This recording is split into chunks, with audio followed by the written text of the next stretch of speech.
Sin Maman, à qui je dis avant tout, Manishma, בסדר, ברוך השם. Yetlanu Simcha Gdola, Kabelota. תודה, תודה. Alors aujourd'hui, Lisette, tu nous arrives avec un livre que j'ai beaucoup apprécié. Je vais le montrer déjà aux amis qui sont déjà connectés. Un livre qui va nous faire rentrer dans l'histoire juive, avec le prophète Samuel, qui certes devrait faire partie des grands prophètes et que l'on connaît assez mal. Alors, Lisette, tu vas nous replacer un petit peu cette époque. En avant-propos, tu nous annonces que tu t'accordes certaines libertés parce que tu mets à la portée du grand public la vie du prophète Samuel. Les libertés que tu te permets, c'est simplement de rappeler certains petits personnages qui ont gravité autour du prophète Samuel. Le prophète Samuel, je ne veux pas dire de qui c'est le fils, car je laisse à Lisette le soin de nous en parler. Lisette, Oui, Bevakasha. alors bonjour à toutes les auditrices et à tous les auditeurs. Euh, Effectivement, Samuel, tu as dit, devrait être Samuel est un des plus grands prophètes. Dans les Tehillim, c'est-à-dire le Tehillim 99 que nous lisons à Kabbalat Shabbat, vendredi soir, il est écrit Moshe ve'Aaron ve'Chohanav u'Shmuel bekor'e Shemo. C'est-à-dire que euh, on a eu comme une équation pour nous dire les Mefarshim. Hein. Nous avons Moshe, Aaron et leurs prêtres, d'accord, ou leurs prêtrises, hein, c'est traduit différemment, et Shmuel, bekor'e Shemo, ils appelaient son nom, ils appelaient Akadosh Baruch Hu, d'accord. Euh, et donc, les Mefarshim nous disent que Shmuel est l'équivalent c'est la Gemara hein, qui le dit, que Shmuel est l'équivalent de Moshe et Aaron en prophétise, en prophétie. D'accord. Ça veut dire que c'est non seulement un des plus grands prophètes, c'est lui qui a formé les autres prophètes qui sont venus après lui. C'est lui qui a constitué, au début, il y avait un embryon dit avec son père, qui a constitué une école de prophètes qui ont suivi, évidemment, sa méthode. Donc, et dans le début du livre, n'est-ce pas, on va parler de Vahi Ishechad Minaramataim Sofim Ephraim. C'est le premier verset du livre de Shmuel. Et donc, quand on explique, quand on regarde les Mefarshim, ils disent Haramataim, ce n'est pas un lieu géographique. Il y avait un homme de Haramataim Sofim. On ne connaît pas ce lieu géographique. On connaît Rama, effectivement, où il habitait. C'est quoi ce Haramataim? Alors, on dit qu'il y avait deux monts qui se faisaient face. Mais d'autres Mefarchim vont venir nous expliquer qu'il appartenait, n'est-ce pas, à une famille de prophètes. Son père et sa mère Hana sont prophètes. Et donc, il vient de ces deux personnages immenses hein, dans la prophétie.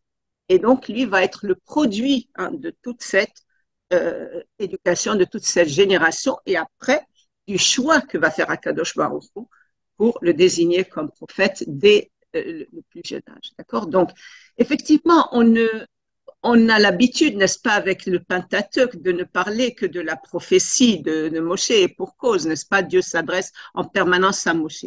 Mais Shmuel est le plus grand prophète hein, après Moshe Rabbeinu. Merci Lisette pour cette précision. Alors, nous allons rentrer maintenant dans cette histoire qui démarre avec les pèlerinages qui partent donc de Rama vers Shiloh. Oui, Et donc, il y a le couple que l'on connaît formé, c'est-à-dire Hannah et Elkana. Et il y a la deuxième épouse d'Elkana, puisque Hannah était stérile. oui, oui, Je veux parler de Pnina, mais tu en parleras beaucoup mieux que moi. oui. Alors, donc, il y a une situation hein, de stérilité dans un couple qui est très uni.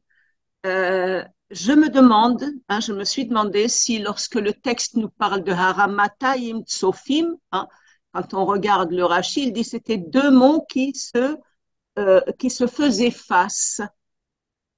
Et on peut penser que ces deux mots représentent Elkana et Hana, qui étaient deux prophètes, n'est-ce pas, qui étaient face à face dans ce couple, n'est-ce pas? Et donc, il y a, comme on le retrouve souvent chez nos patriarches, il y a une situation de stérilité.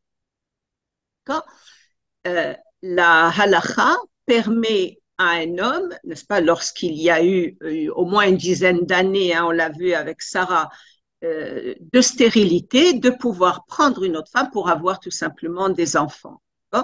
Et donc, Hana va vivre cette situation.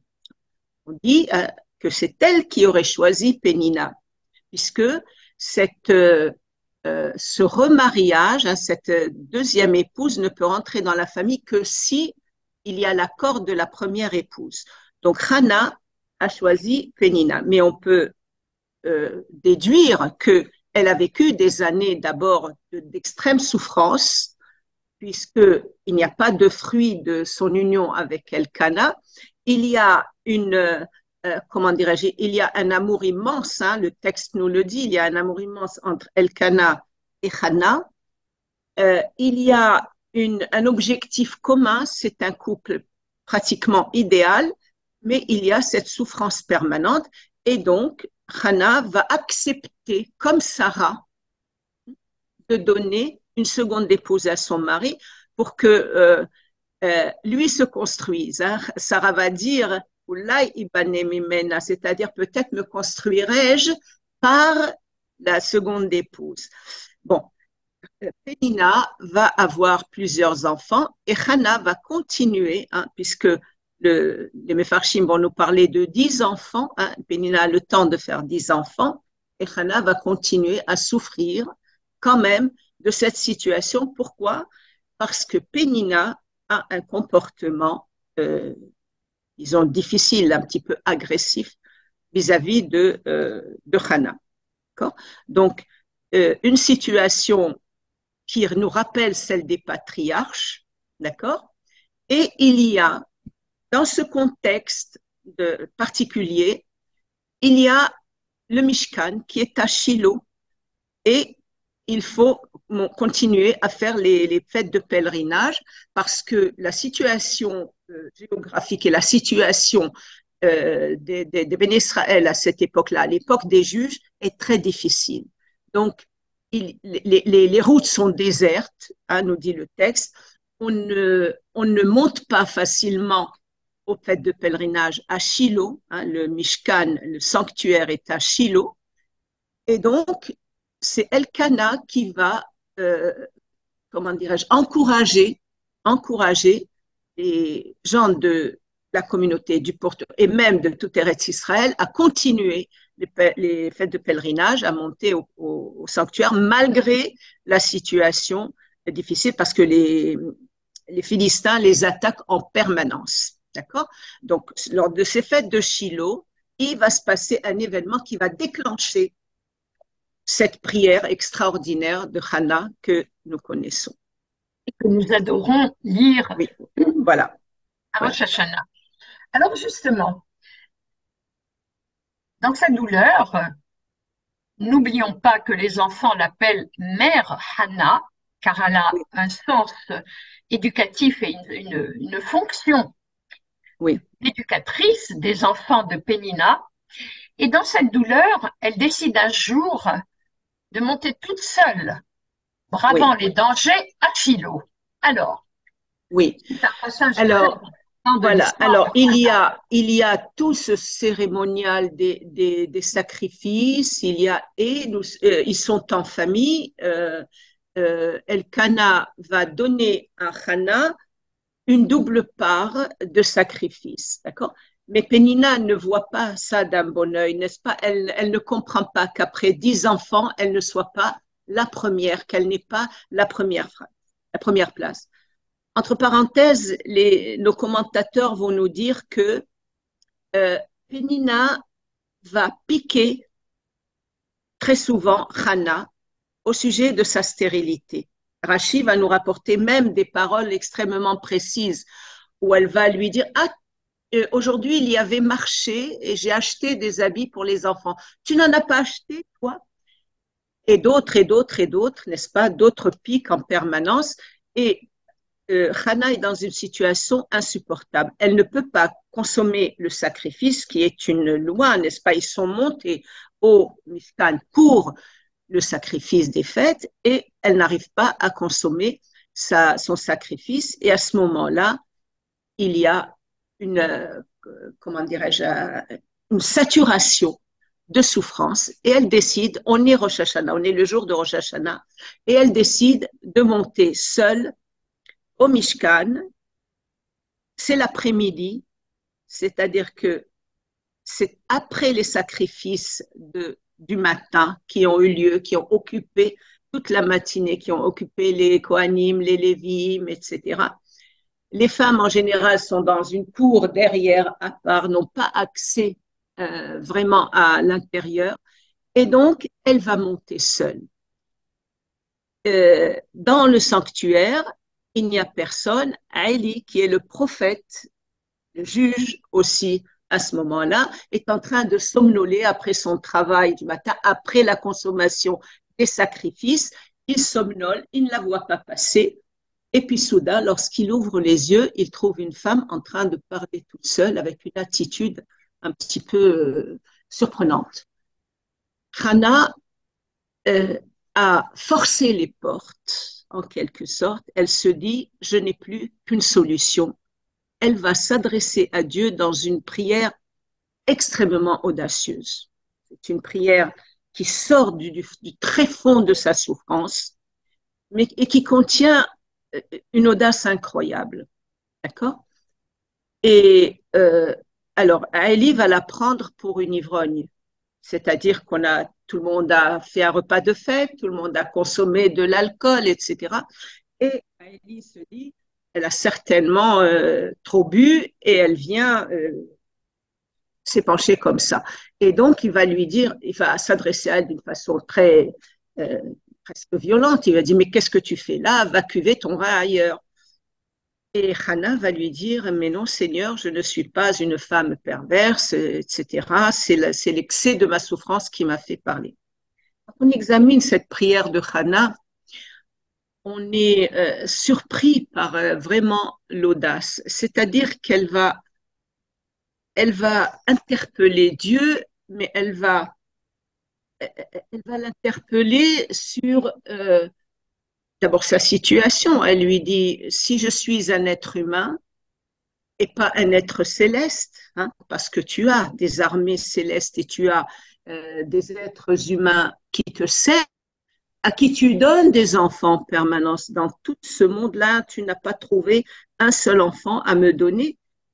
Alors peut-être que tu me considères comme un être céleste, mais si tu me considères comme une humaine, alors ou bien tu me donnes un enfant, et elle précise bien un garçon, hein, Shartani ou Shartani, c'est pas tu te souviendras de moi, disent les Mefarshim, il a un double sens et tu me donneras un Zahar, tu me donneras un garçon.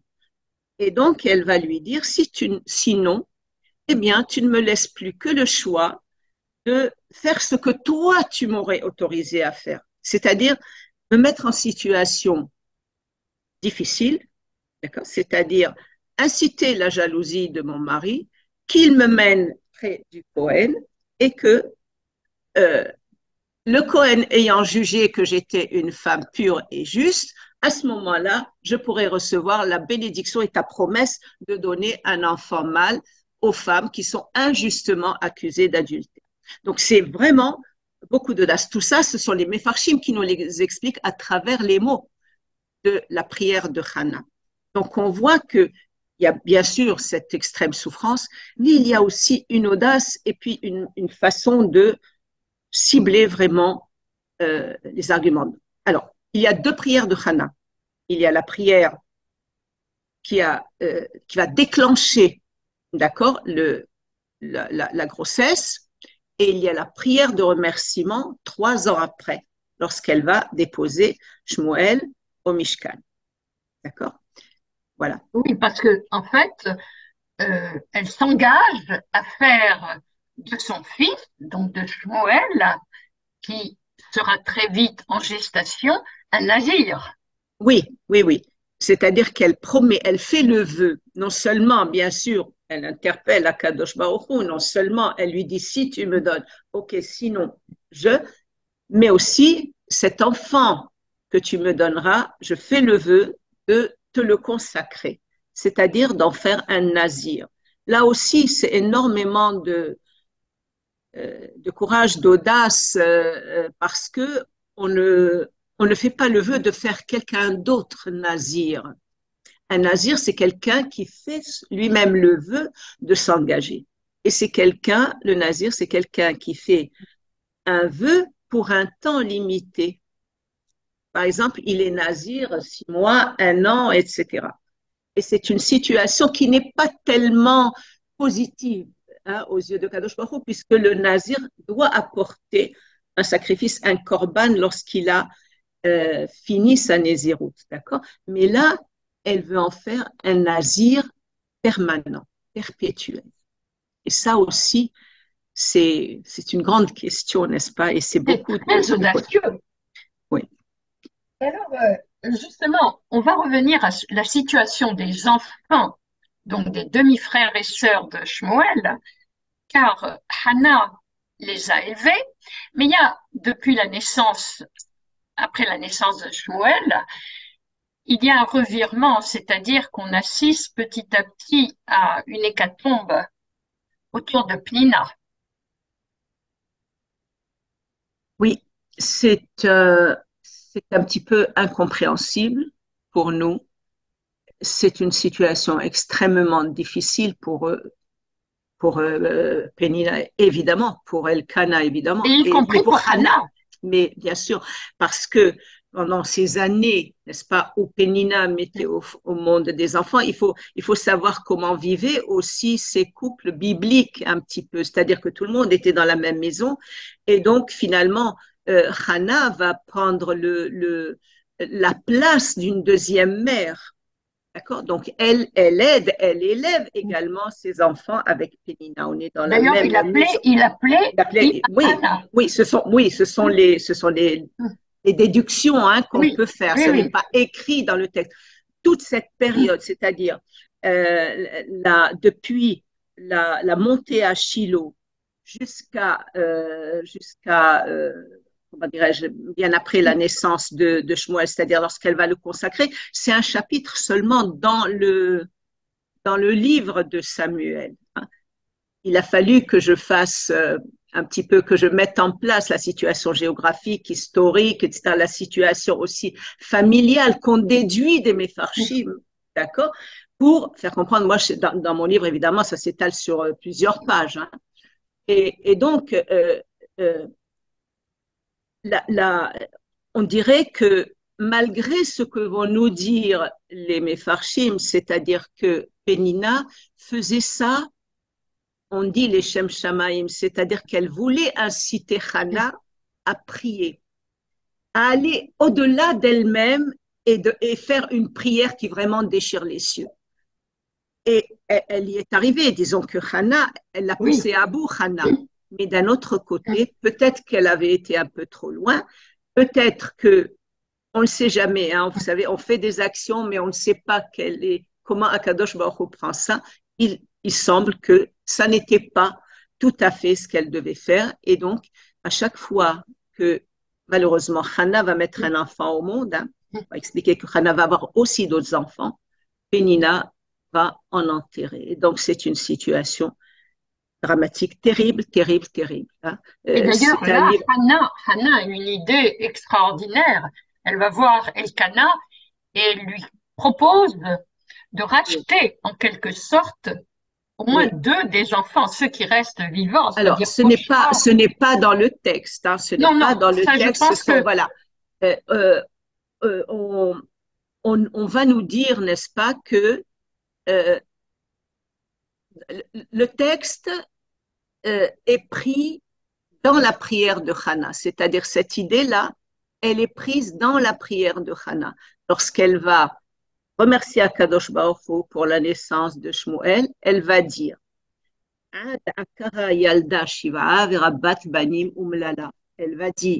va dire Akadosh Baruch Hu, il n'y a personne comme toi, tu fais des miracles, tu donnes des enfants aux femmes stériles, tu donnes 7 enfants à la femme stérile, et celle qui a de nombreux enfants est en détresse. D'accord. Et donc là, les Mefarshim vont nous expliquer que Hannah aurait eu 7 enfants. Parlant de la femme stérile, elle parle d'elle, et qu'elle aurait eu 7 enfants. Mais d'un autre côté, ils vont nous dire non. Après Shmuel, elle a accouché, elle a eu 5 enfants. Mais les 2 autres sont des enfants qu'elle aurait récupérés chez Pénina pour qu'ils vivent. Parce que Pénina lui aurait dit, hein, d'accord, prends ses enfants pour qu'ils vivent. Dont sa préférée, Oshra. Oui, oui, oui. Bon, ça aussi, c'est le nom que je donne. Bon, vous savez, quand on parle des personnages de la Torah, je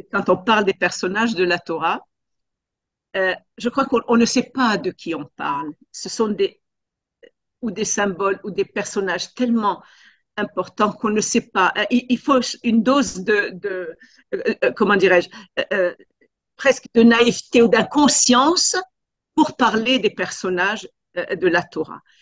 Donc, c'est ce qui est arrivé. Lorsqu'on parle de Shmuel, on ne sait pas de qui on parle.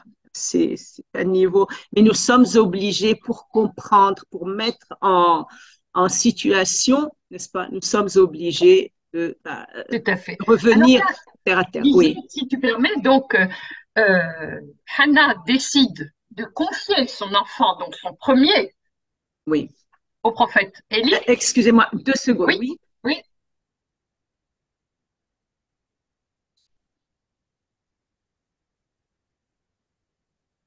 Oui, pardon. Excusez-moi, oui. Elle décide de confier Shmuel au prophète Élie. Oui. Et lui le prend donc sous sa coupe, c'est vrai, mais avec un petit peu, au départ, de nonchalance. Et assez vite, il est étonné par l'état d'esprit dans lequel se trouve cet enfant, ce bambin qui est tout petit, et qui même est amené à donner des conseils vérifiables et vérifiés par Élie.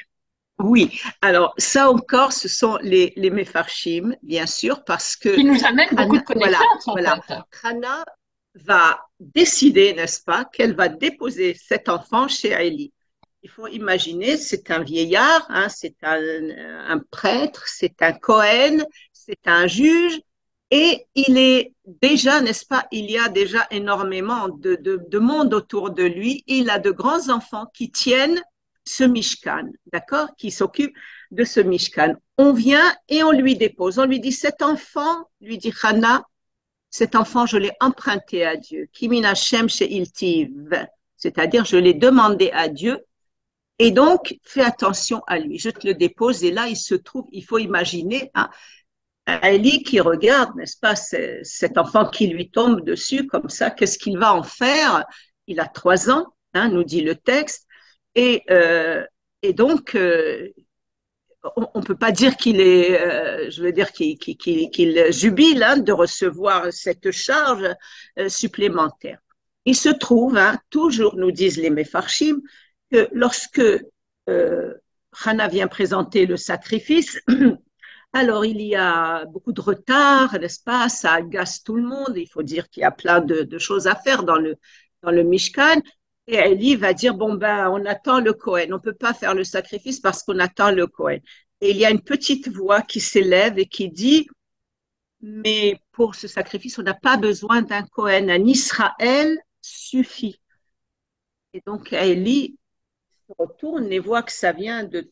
C'est un petit gosse de 3 ans qui dit ça. Et vous savez qu'on n'a pas le droit d'enseigner la loi devant les maîtres. Et là, effectivement, hein, et le gamin a raison, il a raison.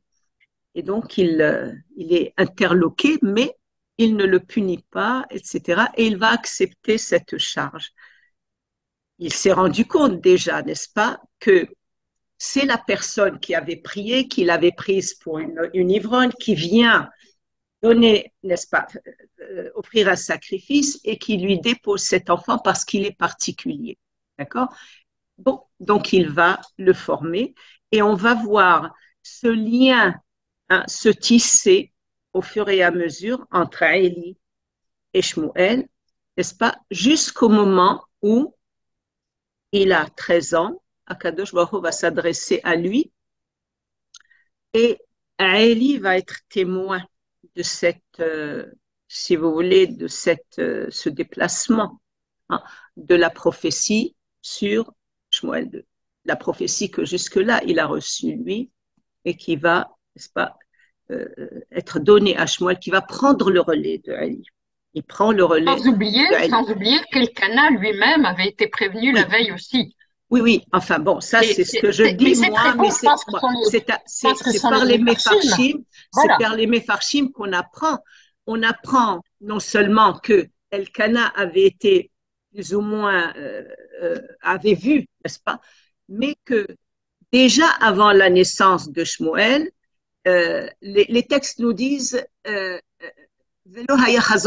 c'est-à-dire que la prophétie s'était en quelque sorte arrêtée. Il n'y avait plus de prophétie. Et, ou du moins, elle n'était pas répandue.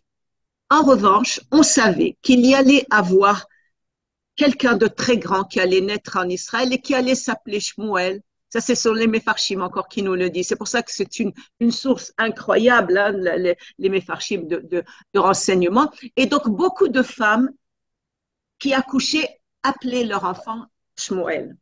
Et voilà que c'est ce Shmuel de Hana et de Elkana qui va être mis au temple et qui va recevoir donc la prophétie, qui va Et alors, reprendre le flambeau de Élie. Oui, Lisette, ce qui est important aussi à savoir, c'est que on assiste pratiquement à la fin d'Élie qui a deux enfants qui vont s'installer à Beersheba dans le sud et qui tombent un peu dans le lucre. J'aimerais que tu en parles. Parce que c'est oui, quand même un oui, phénomène un peu récurrent, puisqu'on en parlera après, plus tard, pour les propres enfants de Shmuel. oui, oui, oui.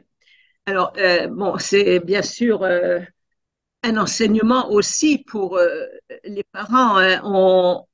C'est vrai que Eli, peut-être qu'il n'a pas fait le maximum hein, pour l'éducation de ses enfants. En tout cas, il est dans un contexte où il y a énormément de bêtes qui sont sacrifiées. Et donc, le pouvoir des Kohanim est grand. Et ils sont en face de beaucoup, beaucoup d'argent, finalement. Donc, les enfants de Élie ne vont pas continuer sur le chemin de leur père hein, et ils vont avoir des comportements extrêmement négatifs, hein, c'est-à-dire menés uniquement dans leur intérêt personnel. Et donc, c'est là où on voit que il va y avoir des conséquences dramatique non seulement pour la famille de Eli et pour la branche de ces Kohanim-là, mais également pour tout Israël. Parce que la prophétie que va recevoir Shmuel, c'est que le Mishkan va être détruit. Et donc, ça touche tout un Israël. C'est-à-dire que lorsqu'il y a corruption, ça n'est pas seulement, je veux dire, ponctuel, ça va concerner certaines personnes. Ça s'étend, n'est-ce pas? Ça s'étend sur tout un Israël. Et la conséquence, c'est que effectivement, les Philistins vont prendre le Mishkan Shiloh et il va y avoir enfin, des drames, c'est une destruction qui va laisser un Israël dans une situation terrible, hein, parce qu'il n'y a plus entre parenthèses, de présence de Kadosh Baruch Hu au sein du peuple. Et d'ailleurs, Shmuel, Hannah, Elkana, toute la famille fuit la Oui, région. Ils sont non, obligés de se réfugier ailleurs. non, non. Hana et Elkana habitent Rama. c'est-à-dire Ah que, oui, c'est ça, oui, c'est plutôt, oui, c'est dans l'autre voilà. sens que ça se fait. Exact. Shmuel, le territoire de Shmuel, Oui, ils sont à Rama, ils habitent Rama. Alors Rama, c'est les environs de Ramoth. Hein, on pense, c'est à côté de Yerushalayim, donc, et ça parle de collines. Hein. J'ai eu l'occasion, grâce à la famille, d'aller cette fois-ci sur le tombeau de Shmuel Hanavi. Lorsqu'on y est, on voit effectivement qu'on domine toutes les collines de Jérusalem, qu'on a une vision à 360 degrés hein, de Yerushalayim et de ses environs. Et donc, Hana et Elkana continuent à vivre à Rama et Shmuel est à Shiloh avec Eli, d'accord, dans le Mishkan. Et lorsqu'il y a la destruction de Shiloh, Shmuel va revenir à Rama où il va là s'occuper de la suite, c'est-à-dire de la relève. Là, il va continuer bien sûr à rendre justice puisqu'il est juge également, mais il va former, ils vont constituer là l'embryon d'une école de prophètes. C'est là qu'il va former les prophètes. et on assiste à un travail en binôme entre Shmuel et Elkanah, Ah oui, oui, non, Elkanah va être présent, oui. hyper C'est une présent. continuité, c'est une continuité. Bon, ça aussi, c'est une partie, si vous voulez, qui n'est pas dans le texte. Hein. Oui, Je ce sont les rectifie méfartim bien. qui nous apprennent. Voilà, voilà. Et d'ailleurs, il y a quelques pages très intéressantes parce que on, on parcourt un petit peu l'histoire et sur les batailles et la récupération du Mishkan qui était aux mains des Philistins de manière tout à fait miraculeuse. Oui, miraculeuse, non. Euh, Enfin, Malheureusement, le non, terme est parce que, peut-être, le oui, terme est mal employé. oui, pas miraculeuse, justement parce que dans cette bataille, non seulement c'est annoncé à Shmuel, À n'est-ce pas, Shmuel. que dans cette bataille, euh, les enfants de Élie vont mourir, d'accord? Mais il y a quelque chose de plus grave, c'est que les béné Israël qui sont paniqués et se disent le seul moyen de nous protéger de nos ennemis, c'est de prendre l'arche et de l'amener dans le camp, euh, comment dirais-je, sur le champ de bataille. Or, la place de l'arche n'est pas sur un champ de bataille. Et donc, il y a une catastrophe. Non seulement les enfants de Élie meurent, il y a énormément de pertes, etc., mais l'arche est prise par les Philistins. Et là, c'est une catastrophe. C'est pour ça que je dis c'est une catastrophe pour Am Israël. Bon, le livre de Joël va nous raconter que cette arche euh, qui va être transportée chez les Philistins va causer des dégâts et donc les Philistins vont être obligés de l'envoyer. Et on va récupérer cette arche à l'époque de David Ameller. D'accord. Voilà. Alors justement, nous allons avancer puisque Samuel est celui qui a Ouais. préparé la royauté et qui a oint les deux Oui, premiers rois d'Israël. oui, Alors on oui, va oui. commencer avec Saül, Oui, alors, Saoul Ameller. oui, Shaoul Ameller. Alors, il faut comprendre que à cette époque, n'est-ce pas, le juge et le prophète sont les personnages centraux. Ils sont aussi des personnages politiques. Mais il n'y a pas, c'est-à-dire les nations qui entourent Israël sont constituées, n'est-ce pas, de petits royaumes. Alors, il y a plein de roitelets tout autour. Et lorsque on va en guerre, eh bien, les rois sont là, ils sont présents, ils protègent, etc. Ils ont une armée. Ce qui n'est pas le cas d'Am Israël. Ils sont en tribu, dispatchés autour du territoire, tous sont des agriculteurs, etc. Et il n'y a pas d'armée. Et donc, ils sont à la merci de ces armées-là. Donc, le peuple se réunit et vient demander un roi à Samuel. Il dit, tu sais, nous voulons être comme les autres nations, il nous faut quelqu'un pour nous protéger, il nous faut un roi. Et donc là, pour Shmuel, c'est une catastrophe, une nouvelle catastrophe. Pourquoi? Parce qu'il va leur dire, mais il y a un roi, vous avez un roi, c'est Dieu. Mais en même temps, il a l'impression que son rôle aussi, qui est central, est remis en question. D'accord? Mais Akadosh Baruch Hu va lui, vous savez, Shmuel, c'est quelqu'un de particulier, comme on a vu dans ce Tehillim que je vous ai cité tout à l'heure, Moshe ve'Aaron ve'Choanav u'Shmuel bekor eshemo, im el Hashem ve'hu ya'anem, ba'amud ana ydaber alehem. Moshe était en permanence en discussion avec Dieu. Shmuel, sans qu'il y ait Vayomer, comme nous avons dans le texte du Pentateuque, Shmuel est aussi en connexion permanente avec Akadosh Baruch Hu. Donc, pendant qu'il y a cette discussion, il dit, mais non, Akadosh Baruch Hu dit, mais non, c'est pas toi qui le remets en question, c'est moi. C'est ma royauté qui le remet en question. Et donc, Akadosh Baruch Hu a dit, tu sais, nous allons céder. Je vais céder à la demande des Béné Israël. On va les laisser choisir un roi. Et donc, c'est ce qui va se passer. Shmuel va céder, entre parenthèses, il va les prévenir et les avertir sur le rôle et les dérives d'une royauté, mais il va donc leur promettre de leur donner un roi. Et Kadosh Baruch Hu va lui envoyer à des péripéties, un très beau jeune homme, n'est-ce pas, très grand de taille, vraiment physiquement très beau, c'est Shaoul Améler. Shmuel va beaucoup aimer Shaoul. Il va beaucoup l'aimer, il va l'oindre, n'est-ce pas? Il va l'imposer parce que les tribus sont désunies à ce moment-là et c'est difficile de les mettre d'accord, hein, comme toujours, c'est très difficile de mettre d'accord toutes les factions de Ham Israël.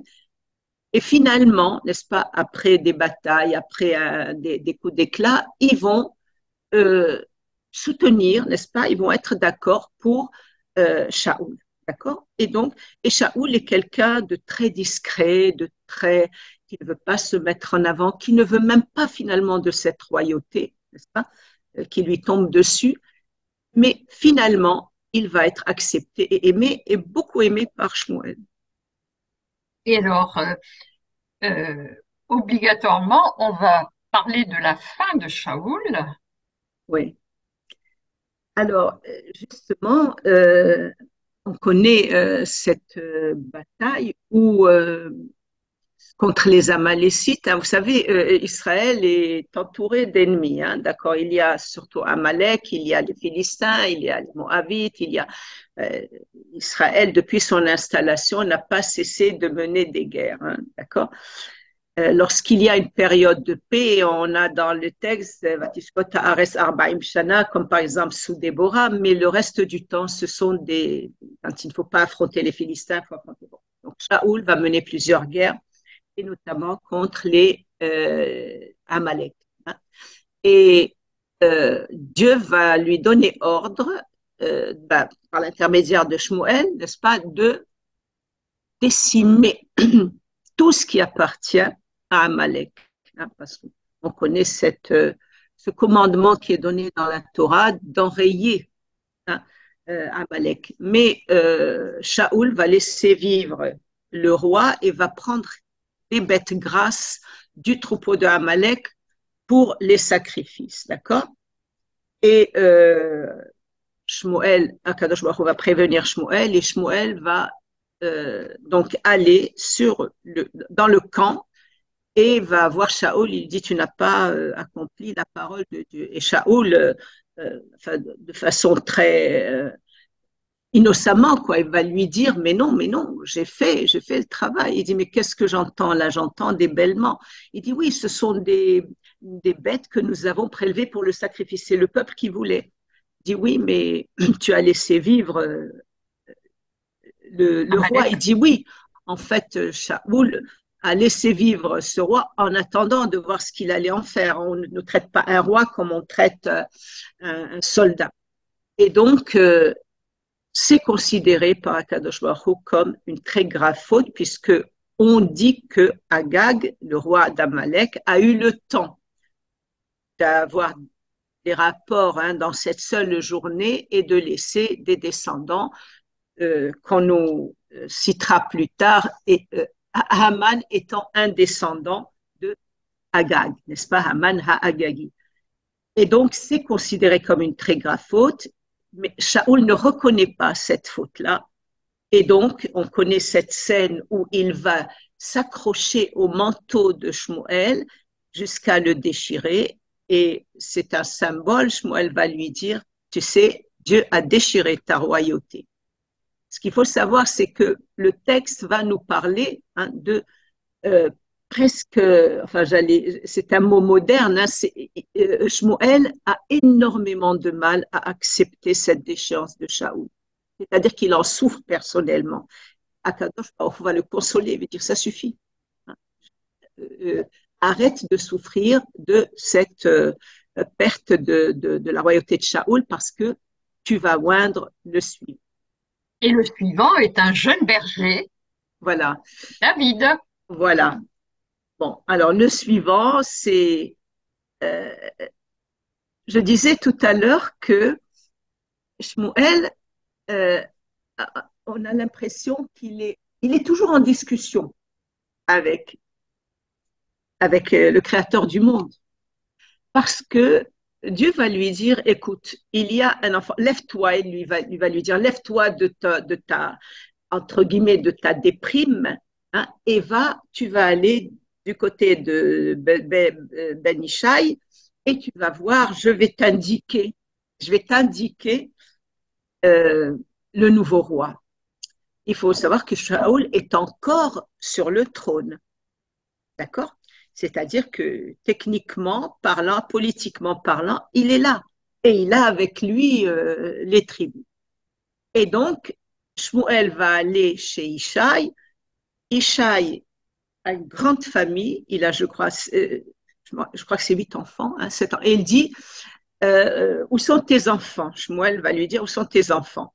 Et on a une scène extraordinaire dans le livre de Shmuel où pendant que Shmuel est en train de regarder les enfants de Ishaï qui défilent un à un devant lui, il est en discussion en même temps avec l'Éternel qui va lui dire, mais non, c'est pas celui-là. Il dit, regarde, il est grand, il est beau, hein, on imagine.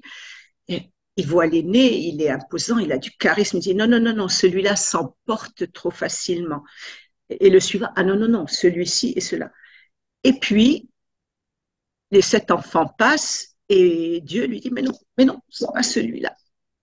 Et donc, il se retourne vers Isha et dit, mais sont cela tous tes enfants? Il dit, oui, oui, mais oui, oui, il y a un dernier, enfin, le père l'a oublié, c'est un berger, bon, sa mère a Qui été... n'était pas aimé de la fratrie d'ailleurs. Non, non, enfin, il a été séparé avec sa mère hein, de la famille. Bon, il y a tout un... Et donc, on fait venir, n'est-ce pas, précipitamment ce dernier de la famille qu'on a oublié de compter hein, dans la famille. Et le voilà qui arrive et il est rouquin.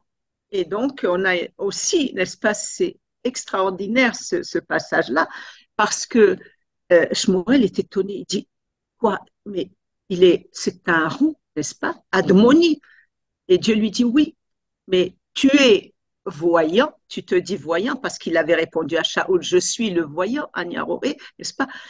Et il dit, tu es voyant, mais tu ne sais pas voir, regarde ses yeux. Et donc, simplement pour vous raconter que Shmuel, sa grandeur, son immensité, c'est qu'il est en permanence en discussion. Même quand il est présent dans une assemblée, il est en permanence en contact avec le Créateur du monde. Et alors, ce jeune David, ce jeune berger, la musique adoucissant les mœurs, est joueur de flûte. Oui, non, pas de flûte, de harpe. C'est pas un... Kinor, Ah c'est oui, c'est Kinor Kinor. David Oui, oui, Amelech, oui, mais je ne sais pas Kinor. pourquoi, moi, je l'imaginais joueur de flûte. Je lui ai Non, non, non, rajouté non, une qualité. non. Et là Ah, aussi, il devait jouer également. là aussi, l'histoire se refait.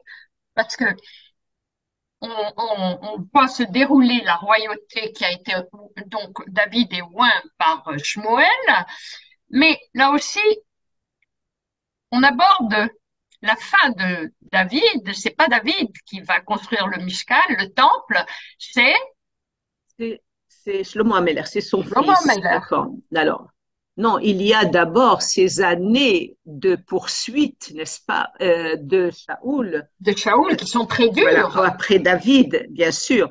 C'est d'abord David est élevé au rang de héros, n'est-ce pas? Il y a la bataille, le combat avec Goliath, d'accord? Il sort vainqueur, hein, c'est un jeune adolescent, c'est un adolescent, n'est-ce pas? Un berger qui affronte un géant surarmé, d'accord?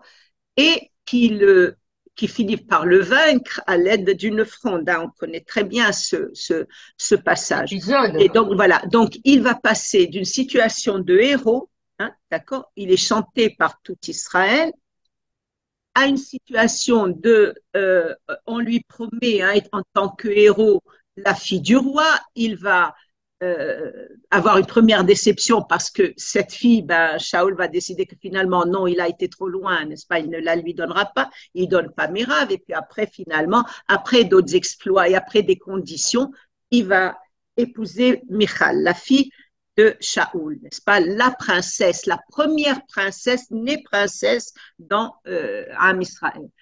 Et donc, le voilà qui passe de héros, enfin de petit berger à héros, etc. Et puis là, ça n'arrange pas du tout Shaoul d'avoir quelqu'un qui a le charisme nécessaire et peut-être, n'est-ce pas, qui va lui prendre sa place. Et donc, il va lui chercher des prétextes et David va être obligé de fuir. Shaoul, si vous voulez, on se pose beaucoup la question sur ce comportement de Shaoul. Pourquoi est-ce que, je veux dire, bon, il y a une situation psychologique hein, il est, entre parenthèses, il est tout le temps soucieux, il a toujours peur, etc. Et les Mefarshim, le Malbim va parler de mélancolie, d'accord? Alors, mais on se demande pourquoi est-ce qu'il s'acharne comme ça sur David. Il faut savoir que, halachiquement parlant, David est en infraction parce qu'il y a un roi sur le trône et lui a été nommé roi. C'est une situation qui n'est pas normale. C'est vraiment, c'est Mored Bamalchut, c'est une révolte qui est punie de mort dans la Torah. Un Mored Bamalchut, c'est quelqu'un qui est puni de mort. Et donc, pour Shaoul, il est dans son droit. Mais du point de vue de Shmuel, hein, qu'il a ouin, non, la volonté de Dieu est autre. D'accord? La royauté de Shaoul a été écartée. S'il se maintient pour l'instant, ça ne veut pas dire qu'il a l'aval de Dieu. Il a peut-être l'aval des tribus, mais pas de Dieu. Donc, on est dans cette situation où il faut aussi comprendre pourquoi Shaoul s'acharne. Il veut garder son royaume, il dit à Jonathan, mais tu ne comprends pas que c'est ton avenir que je veux assurer. D'accord? Oui, je précise aux auditeurs que Jonathan est le fils de Shaoul, qui d'ailleurs est très ami avec David et qui en quelque sorte va être amené à le sauver, enfin à le rejoindre bien sûr, dans bien sa sûr, fuite. bien sûr. Il y a, hein bon, il y a tout ce personnage, bien sûr, il y a cette relation de Jonathan avec David. Il y a Michal, n'est-ce pas, qui est la femme. Hein? Bon, il y a tout ce contexte à la fois familial, à la fois politique. Hein? C'est très riche, hein, le livre de Shmuel est vraiment À très, très. ceci près que David va perdre sa royauté, encore une fois, à cause d'une femme. Qu'est-ce que. Attendez, David va L'histoire faire. d'Abigail. Non, L'histoire de de David. Bathsheba, de Bathsheba. Non, c'est plus Pardon. tard, Ben, c'est plus Abigail, tard. c'est plus tard. Non, Mais ça a été oui, quand oui, même oui, la oui. chute Non, de mais je ne David. vais pas jusque-là. Dans mon livre, je crois que ça s'arrête, mon livre Oui, s'arrête oui, mais j'annonce. à la mort de Shaoul. Oui, J'aurais pu l'arrêter à la mort de Shmuel, hein, parce que c'est seulement, il y a cet élément où Shaoul va demander à Shmuel de revenir, n'est-ce pas, même après sa mort, parce qu'il a besoin de ses conseils, il a besoin de lui. Et donc, il y a cette scène où il va sur le tombeau de Shmuel, etc. Et c'est pour ça que j'ai arrêté le livre à la mort de Shaoul plutôt qu'à la mort de Shmuel.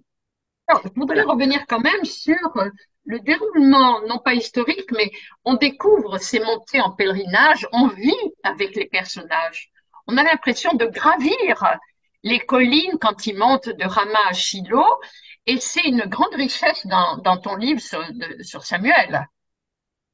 Oui, ben j'ai essayé bien sûr d'imaginer parce que le livre Shmuel commence comme ça, c'est ce pèlerinage. Et donc j'ai essayé d'imaginer à travers donc, toutes les lois qui ont déjà été promulguées pour les sacrifices, etc., ce qu'était cette période, hein, où euh, bien sûr, les sacrifices sont là, etc. Il y a un Cohen, il y a un juge, etc. Mais il y a une insécurité permanente, permanente. Il y a l'éloignement des territoires. Un Shiloh est un peu au centre, d'accord? C'est en Judée-Samarie aujourd'hui, hein, Tout à fait.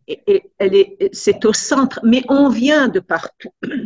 On vient de Dan, on vient de Beersheba, on vient des territoires de Réhouven, Gad et Chatsi Shevet Amnaché, c'est-à-dire la demi-tribu de Ménaché, on vient de partout, mais les routes étant Dangereuse. dangereuses, il y a les chaleurs, etc., les choses sont en train de s'effilocher et c'est Elkanah qui va euh, euh, redonner, tenter de redonner une vie et consistance et perpétuation de ces pèlerinages. Elkanah est un Lévi. Shmuel est un Lévi aussi. C'est pour ça qu'il a sa place dans le Mishkan. Et donc, j'ai voulu montrer également quel était le rôle des Lévi'im, hein, le rôle des Kohanim, le rôle des Lévi'im dans le truc, et imaginer, puisqu'on nous parle beaucoup de ce sacrifice hein, qu'ils vont consommer à Rosh Hashanah. Et donc, j'ai voulu montrer quelles étaient les conditions hein, de abattage, etc., des sacrifices dans le Mishkan. Comment pouvaient être les prières aussi à ce moment-là hein, parce que il y a une liturgie aujourd'hui, hein, des jours de fête, de Shabbat, etc. Mais les choses ne se sont pas déroulées comme ça en permanence, c'est-à-dire que nos prières ont été fixées beaucoup plus tardivement à l'époque de la grande assemblée, c'est-à-dire Al-Shekneset Agedola. Mais avant, comment se déroulaient les prières? D'accord? Donc, à travers les Mefarshim, à travers les textes, on peut imaginer que les choses étaient différentes. Donc, c'est ce que j'ai voulu aussi rapporter. Et puis aussi, le nombre de sacrifices qui se faisaient à chaque fête. Hein. Par exemple, nous savons que la fête de Sukkot était une fête où il y avait énormément de sacrifices, dont 70 taureaux qui étaient offertes au nom des autres nations. D'où la montée des nations à Sukkot, à Jérusalem. Oui, enfin, bon, ça Enfin, on ne se suppose. faisait pas, ça Oui, viendra plus oui, tard, d'accord? oui. Mais Et non, alors, Israël prie pour ses 70 nations et offrait des sacrifices au Mishkan comme au temple pour ces 70 nations.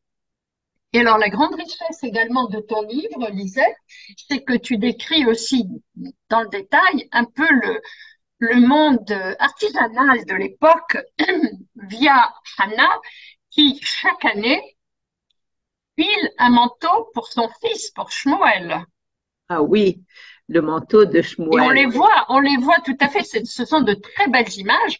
On avance avec les personnages replacés tout à fait dans l'époque. Oui, ben, le texte nous dit qu'elle lui faisait chaque année, elle lui faisait un manteau qu'elle amenait avec elle parce qu'elle allait aux fêtes de pèlerinage chaque année, mais aussi pour le voir. Donc, c'est un enfant qu'elle dépose à l'âge de 3 ans. Et bien sûr que son amour et son attachement est particulier. Et donc, elle va lui fabriquer tout au long de l'année, elle fabrique ce manteau et elle le lui amène à chaque fête de pèlerinage. Et j'ai imaginé que Shmuel ne quittait pas ce manteau. D'ailleurs, la Torah va nous parler du manteau de Shmuel au moment Shaoul Le va lui déchire. déchirer son manteau. Donc, il a en permanence cette présence de sa mère autour de lui. Et évidemment, il faut imaginer ce qu'était la fabrication d'un manteau à l'époque, hein, où tout était à faire. Hein. Donc, il faut tisser la laine. Hein. Il faut d'abord acheter la laine hein, qui a été Mais justement, on tondue. l'imagine très très Voilà, bien parce que voilà. au détour d'une phrase toute simple, on imagine très très bien Hannah récupérant la laine et la filant. Oui, oui, elle file, bien sûr. Elle file la laine et puis elle tisse. D'abord. Et le lavage de la laine n'est pas.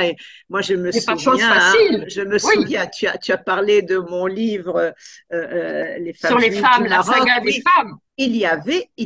hein, on achetait la laine, on l'a On l'a lavée. cardée, Je me on l'a lavée, souviens on chez l'a ma cardée. grand-mère, voilà, on l'a cardée. Le lavage de la laine était très, très difficile. Donc, il faut l'imaginer. Il faut teindre aussi ces fils pour tisser ce manteau. Et donc,